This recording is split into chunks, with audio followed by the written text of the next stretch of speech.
was to flood, to inundate America and Canada with the Hare Krishna Maha Mantra and teach people about Radha and Krishna and Lord Chaitanya. He didn't even have a calling card with an American or Canadian address on it. How was this going to happen? He didn't have a credit card and he didn't have any money either. How was this going to happen?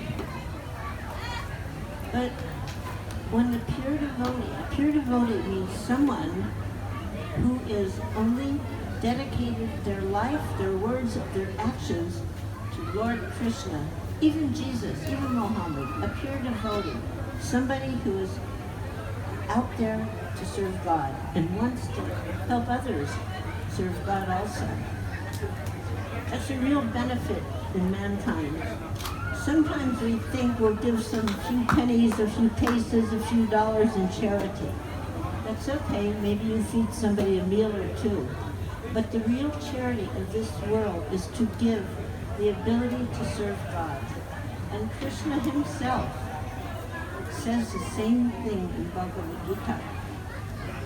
Bhagavad Gita means beautiful song of God.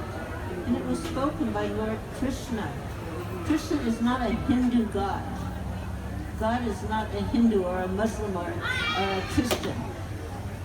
God is the Supreme Personality of Godhead without any material designation. But it so happens that Krishna, the name Krishna, is derived from India. You know, India is a pretty special place, no doubt, because Krishna chose to appear there. But he was bringing a message unilaterally for the whole world, not just for the people of India. But, as all of you may, some of you may be from India, you should know, by your very birth, you have an obligation to spread Krishna consciousness, God consciousness. You shouldn't be shy about it. And the Hare Krishna movement will be happy to help you. Because that little 5'2", only 5'2" tall gentleman, Indian body from West Bengal, he got on that boat, a steamship, coming across 7 seas to get here to America on a calling, on orders given by his guru. And he's given all of us who joined his eventual mission the same marching order. Help push on this movement. He's been gone since 1977, so it's not about him. It's not about any false ego. It's about compassion and love for all people, all creatures, all entities. And this festival today is a celebration of that, because you may be thinking, okay, Lord Jagannath came from Puri. You all know that Lord Jagannath, this God in Puri, Hare Krishna, Lord Jagannath. But do you know what the name Jagannath means? And do you know how he even got here in America? How did Rath Yatra start happening? And when I say America/Canada, how did that happen? Do you know that there are over 430 Rath Yatras all over the world now? That little great big Rath Yatra in Jagannath Puri is not the only Rath Yatra show on earth anymore. All because this person, Bhaktivedanta Swami, who came over on that boat, sat under a tree in a little park in New York City chanting Hare Krishna, attracted some interested people, and eventually came to San Francisco, where this person who's sitting here talking to you joined his mission. And this person happened to find a small little wooden colorful figurine in an import store in San Francisco. Had no idea what this little thing was, and on the bottom it said made in India. And I was thinking, well, Swamiji is from India. Hare Krishna Maha Mantra is from India. I'm telling you, this is how I think. All of us from India. Made in India. Okay, I took that little figurine and I brought him to my apartment where I lived. In those days, we didn't have so much guidance in lifestyle, and we had the idea that devotees should live extremely simply and austere, which meant no furniture. So there was no furniture. Only one table that came with the apartment in the kitchen. You need someplace, right? Otherwise, nothing. So there was a shelf over the fireplace. So I put that little figurine on the shelf over the fireplace. Just sitting there all by himself. And then my husband, Shamsundar Das, and our good friend Mukunda Das, who actually had introduced us to Krishna consciousness, they thought, let's take this to Swamiji.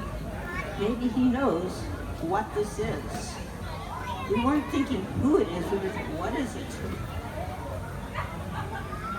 So they brought it to him.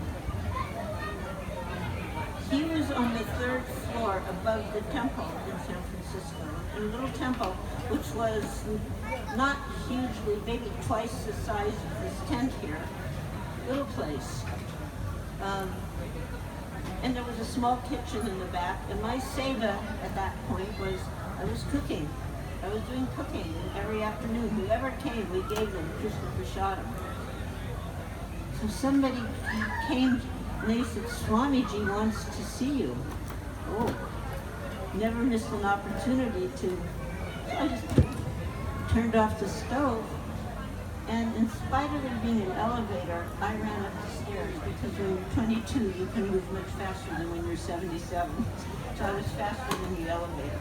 And I ran up those stairs, and I came to Swamiji's room. I see this little wooden thing sitting on his desk was a metal trunk. He sat on the floor, he used that metal trunk as his desk. If you're from India, you know about those metal trunks. So he's sitting there, and he goes, so you have found? Yes. Were there others? And I got, yeah, there was a lot of, because there were like 3 barrels full. Each one was different. But I took the one with the black face, the big round eyes, and the big red smile. And so I go, yes, lots. He remained very sober. No, 2 others, different. Yes. Yes, there were. I remember the yellow face and the white face. And he says, bring them. And then he turned to Shamsundar, who was there. And, this is Jagannath, Lord of the universe. This is Krishna. Say Jagannath. Jagannath. Lord of the universe. Lord of the universe. Krishna. Krishna. And he turned to Shamsundar and he said, Shamsundar, can you carve large size? Immediately, Shamsundar said, yes. Now, I'll tell you a secret. It's not that he couldn't do that, but he'd never done it before. But he liked working with wood, and this thing was made of wood. But more important was, whenever Swamiji, as we called him in those days, can you do this? We said yes. It didn't matter if we knew how to do it or not. But that simple desire to please him empowered us. So Shamsundar said yes. He didn't say, well, I'll try, or maybe. Yes. And then, okay, and he showed him the side. Then he told us the beautiful story of the appearance of Lord Jagannath. He told us that Lord Jagannath first appeared in this wooden form, this Dharuvali, this wooden form, floating in from the ocean, Jagannath Puri, in Odisha. Now, he's not Urson. Lord of the universe doesn't have a designation. But it came, this piece of wood. And there so happened there was a king who was looking for a particular form of Krishna. He thought this may be it. And he got some carver to try to carve the forms of Lord Jagannath, his sister, because these other forms that Prabhupada said, you bring, the yellow face smiling, that was his sister Subhadra. And the white face smiling was his brother Balaram. So he got this carver. Can you carve? The carver said, yes, I can carve. but only, I mean, many people tried to carve, but when they would hit the wood with their chisel and their hand, the chisel would break, not the wood. And this little old guy who was practically blind, feeble looking, yeah, I can do it. At that point, the king was ready to try, whatever, I'll try it. But this carver, the little old, almost blind man, he goes, do not open the door until I'm finished. Oh, yes, yes, said the king. Every day he was hearing ting, ting, ting, ting, ting, ting, ting, behind the door. And then one day he didn't hear anything. He got a little anxious. His wife, well, you should open the door and find out what's going on. But he said not to open the door. If I open the door, that's it, he'll stop. But you know how sometimes women are, we can be really pushy. Just, open the door and find out what's going on, because we don't hear it. He opened the door, finally. I'm not saying don't listen to your wife, by the way. But, sometimes you have to, use your intelligence, like, is this the right thing or not? So he had been told, if you open the door, that's finished, it's over. He opens the door. The carver woke up. Why had he stopped? He'd been going for days and days and days without taking any rest. He was tired. He was taking a little rest so he could continue. But now the king had broken his promise. That was it. And what was it? 3 figures. They looked like they might not be finished. With their little stubby arms sticking out. 2 taller ones, 1 smaller one. That was it. Now, ultimately, Krishna is the supreme controller. Krishna, Bhagavan, means God, supreme controller. He could have adjusted things, so obviously this is how he wanted to appear. But at that point, the king was just like, what is this, these unusual forms? I mean, how many of you, when you saw Jagannath for the first time, were a little perplexed? Like, when you first saw Jagannath Subhadra Baladev and somebody goes, this is God, were you a little perplexed? Like, you might have wondered, I mean, I know devotees, when they first saw Jagannath Subhadra Baladev, like, what is this? Are these people stoned? They're saying this is God. They must be high on something. They didn't get it at first. But those persons who are willing to try to understand just a little bit, Krishna shows himself.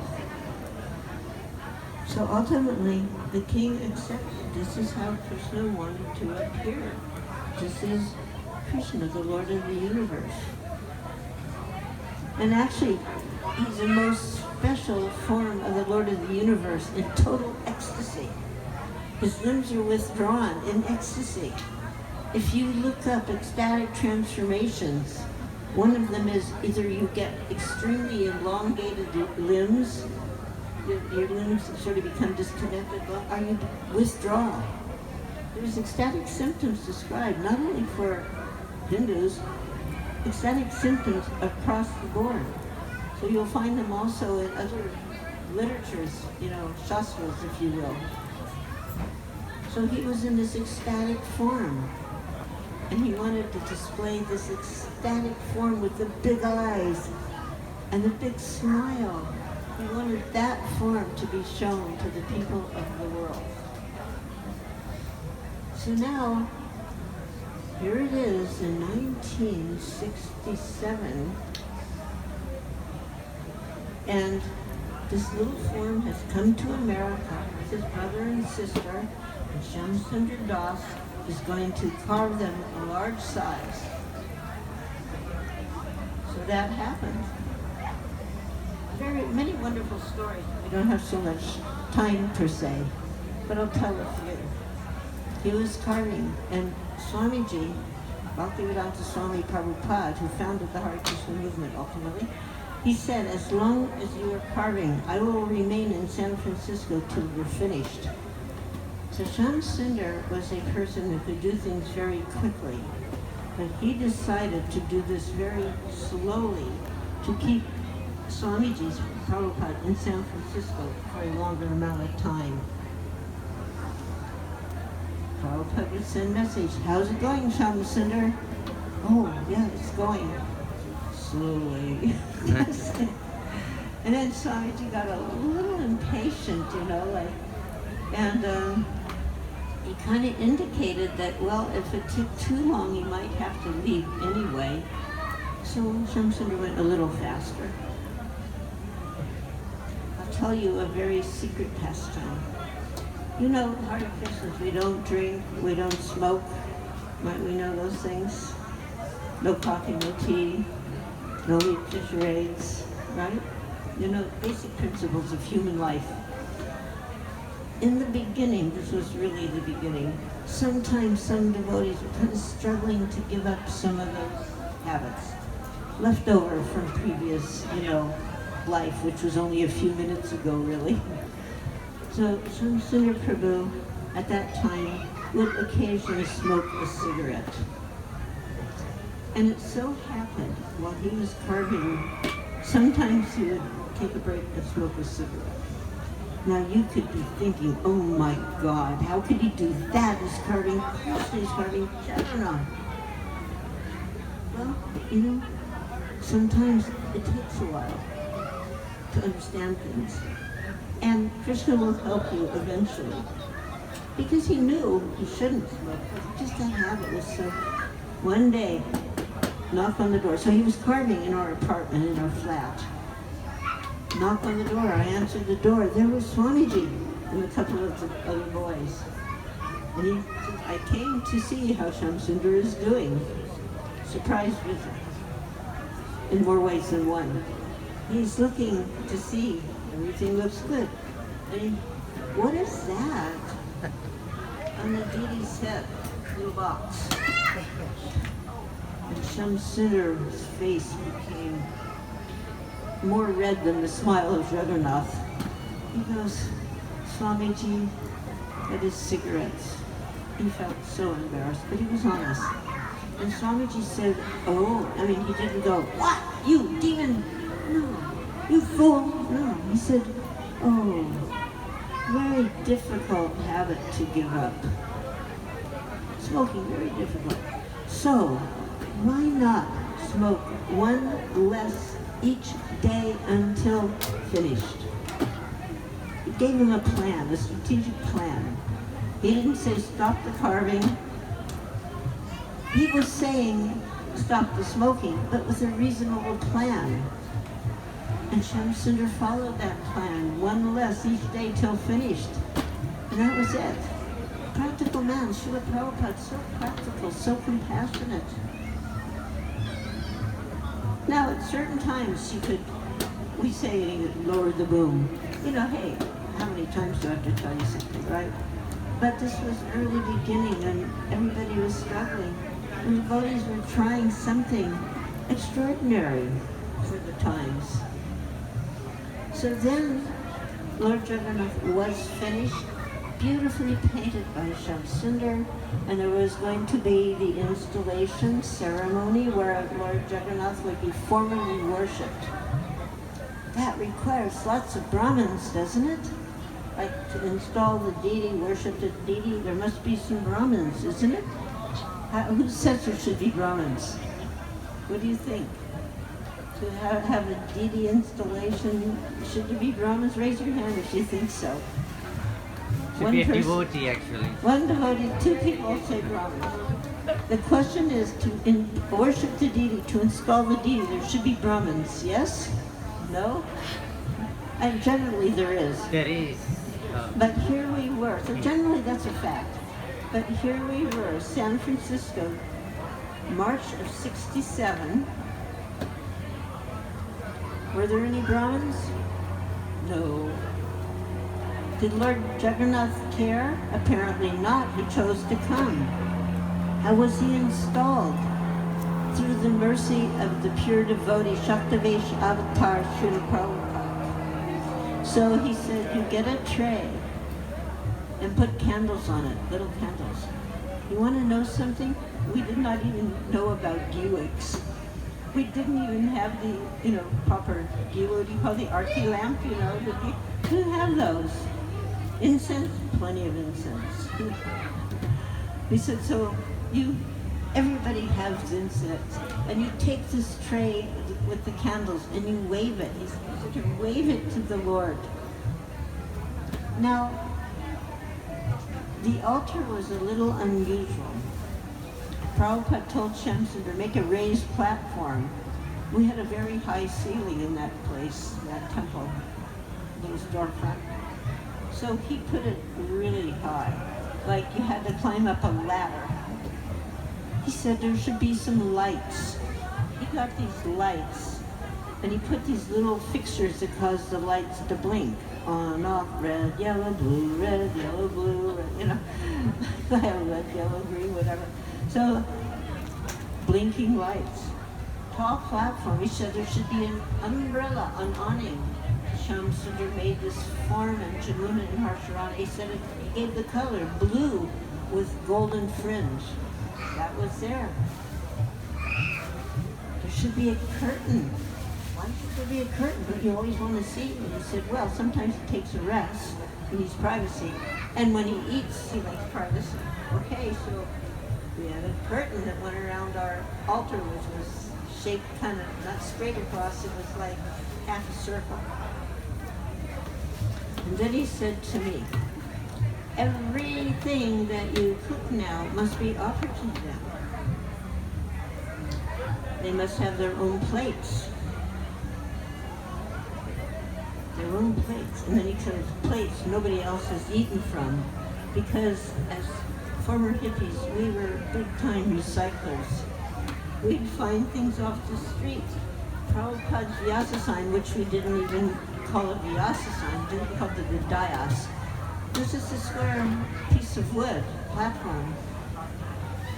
And somebody said, oh, that's not going to be so comfortable. There should be a cushion. I'll bring one. And this hippie boy, he remembered seeing a discarded sofa with a cushion. He went out, he got that old cushion and put it on what is the Vyasa sign that we called the dais. Who knows what went on in that cushion, So ordinarily you would not offer your guru something from the discarded on the street, but the intention was there. There should be something for him to sit on. So there should be plates. Now Swamiji was understanding that he would find something on the street, so it goes, new plates that nobody has eaten from. He had to tell us that. If somebody asked any of you, go bring something for the deities, would you get something used or would you get something new? That's something new, right? We didn't know those things yet. But Prabhupada was starting to inform us. So this one person goes, so we're going to offer everything we cook? I mean, why? So we can eat. How does he eat? Prabhupada looked at him. That you cannot understand. But he can eat with his eyes. He can eat with his elbow. He can eat with his knees. He can taste everything simply by glancing. That you cannot understand. Because we cannot understand if transcendental senses are there, and the transcendental senses are not limited like our material senses. So I got those plates. Lord Jagannath was installed, and every day whatever was cooked was put on those plates and put on the altar. The curtain was closed, and we would chant some prayer. This was the beginning of the formal offering in Islam. Prior to that, we brought the whole pots into the temple room. Brought the whole pots in, whatever was in the pots. We'd bow down, and somebody would ring the bell, ring, ring, ring, and we'd all chant together. Whoever was there, Hare Krishna, Hare Krishna, Krishna Krishna, Hare Hare, Hare Rama, Rama Rama, Hare Hare, Hare Krishna, Krishna Krishna, Hare Hare, Hare Rama, Rama Rama, Hare Hare, Hare Krishna, Krishna Krishna, Hare Hare, Hare Rama, Rama, Hare Hare. There was no set number of times. Just rang that bell and chanted until we felt like, okay, it's offered now, and then everybody stopped. Now, a plate was made up. It was put on the altar. The curtain was closed, and there was a couple of prayers that we added. Namo Vishnu, if you know, you can say Namo Vishnu Padaya Krishna Prasaya Bhutale Srimate Bhaktivedanta Swami Namane. We didn't have the second prayer yet, so then we went Namo Ramanaya Devaya Ramanaya Chadakatitaya Krishnaya Govindaya Namo Nama and Namo Mahadevanaya Krishna Premadaya Te Krishnaya Krishna Chaitanya Namani Gaurantazaya Namaha. 3 times each, right? That was the offering procedure at that point. Nobody was drunk. Krishna, most merciful Lord Jagannath. So, I'll tell you an interesting thing that happened one day. The cooks were cooking and the rice got burnt. So one cook said, we can't offer it, it's burnt. And the other said, no, we can offer it. And they were having a transcendental little argument. One cook said, it doesn't matter if it's burnt. He's not going to really eat it. He's just going to look at it. So the other cook said, oh, okay. So the burnt rice went on the plate, went on the altar, the curtains were closed, and the prayers were being said, the bell was being rung, and all of a sudden, crash, smash. What was that noise? I lifted up the curtain, and there was a whole offering, all the plates, upside down on the floor. The curtain was nowhere near. There was space between them. So you can't say, well, maybe the curtain knocked up. No. Lord Jagannath did not accept the burnt rice. Big lesson learned. And we became really careful about our cooking habits from that point onward. Very careful. One time, we thought, let's surprise Swamiji. Well, actually, there had been another, before this happened, it had been really foggy. You know what fog is? You just, like, it's so, in San Francisco can be really foggy. You will not see the sun for days and days and days. It gets really gloomy. So it was like that for 10 days almost. Really depressing.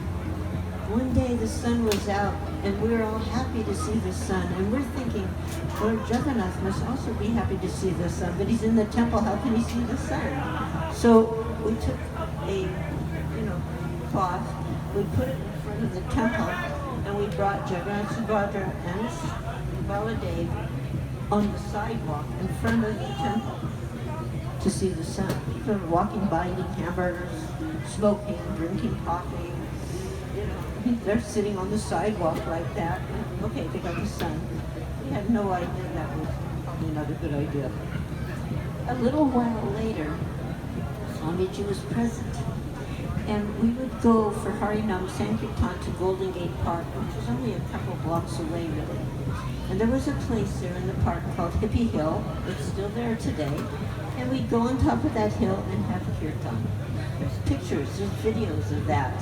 Prabhupada sitting there chanting Hare Krishna, Hare Krishna, Krishna Krishna, Hare Hare, Hare Rama, Rama Rama, Hare Hare. So, there we thought, let's surprise Swamiji. He's going to come and join the kirtan. And our idea of a surprise was, we took Lord Jagannath, not Baladev or Subhadra, just Lord Jagannath, to Hippie Hill and put him on the grass. So Swamiji comes, and he was definitely surprised.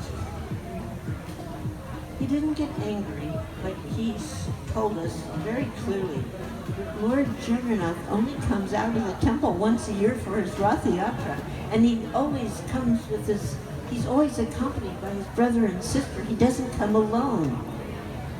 And then we remembered, okay, we took him out and stuck him on the sidewalk. And we're like, we're learning lessons, what they say, trial and error. So after that, we never took him out alone, except for Rath Yatra, with his brother and sister. The first Rath Yatra, July 17th, 1967. So what was the first Rath Yatra in Toronto? 50 years ago. Yeah, we know it's 50 years ago. What's the date? Get out your calculator. 50 years ago was what? 72. 1972. Great, we got a mathematician here. No, So, 67, long time ago, first Rath Yatra, outside of India. Did you know that the pundits in Jagannath Puri, they're what we call Smarta Brahmin, most of them, some may not be, but they won't allow a Western person. They wouldn't even allow Indira Gandhi in because she was married to a Parsi, my God, That's pretty it's called Smarta Brahmin, rules and regulations according to their little mental speculation. So, we're not allowed in. When we went to Jagannath Puri with Srila Prabhupada, he could have gone in, but he would not go. And they were asking, come. I will not come, and yes, you will allow my disciples. He wouldn't go in. And he commented, Jagannath has left this place because Jagannath, Lord of the universe, not just Lord of India, not just Lord of Hindus, Lord of the universe. You know the mantra? Jagannatha Swami, Narayana Pathagami, Narayana Pathagami, Baba Tume. Jagannatha Swami, Narayana Pathagami, Narayana Pathagami, Baba Tume. Jagannath Swami, Narayana Pathagami, Narayana Pathagami, Baba Tume. Jai Jagannath Swami, Jai Jagannath, Jai Baladeva, Jai Subhadra. O Lord of the universe, kindly be visible unto me.